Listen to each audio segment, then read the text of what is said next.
சிறகடிக்க ஆசை சீரியல் இன்னைக்கான எபிசோடில் முத்து மீனா 2 பேருமே பேசிக்கிட்டு இருக்காங்க. அப்போ மனோஜ் சொல்கிறாங்க, இந்த கிறிஷை நம்ம தத்து கொடுத்துடலாம் அப்படின்னு சொல்லிட்டு. முத்துவும் அதுதான் சரி, அவனை தத்து கொடுத்துடலாம், அவனுக்கு அம்மா இருக்குது, அவங்க தப்பான தொழில் பண்ணுறாங்க அப்படின்னு சொல்லி பேசுகிறாங்க.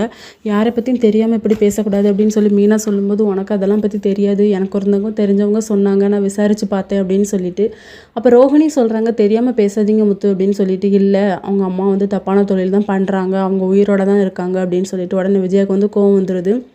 எப்படி அந்த பாட்டி நம்மக்கிட்ட பொய் சொல்லி ஏமாற்றிட்டு அவனுங்க தள்ளுறதுக்கு அவனை தத்து கொடுத்துடலாம் அப்படின்னு சொல்லி.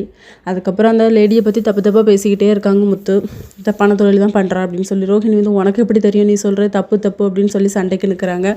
எனக்கு தெரியும் அப்படின்னு சொல்லி முத்துவுமே சண்டைக்கு நிற்கிறாங்க. அவள் அம்மா நான் தான், கிறிஷ் என்னோட பையன்தான் அப்படின்னு சொல்லி ரோஹிணி சொன்னோன்னு வீட்டில் இருக்க எல்லாருமே ஷாக்கு. அண்ணாமலை காலில் மன்னிப்பு கேட்குறாங்க. முத்து, அப்பா நான் தெரியாமல் தான்ப்பா இப்படி சொன்னேன், அவள் வாயிலேருந்து உண்மையை வர வைக்கணும் தான் இப்படி பண்ணேன் அப்படின்னு சொல்லிட்டு வீட்டில் இருக்க எல்லாருக்குமே ஷாக்கு. அப்போ கிறிஷ் இவளோட பையனா, இது இவளுக்கு 2வது கல்யாணமா அப்படின்னு சொல்லி வீட்டில் இருக்க எல்லாருமே முழிக்கிறாங்க. இதோட இன்னைக்கான எபிசோட் முடியுது.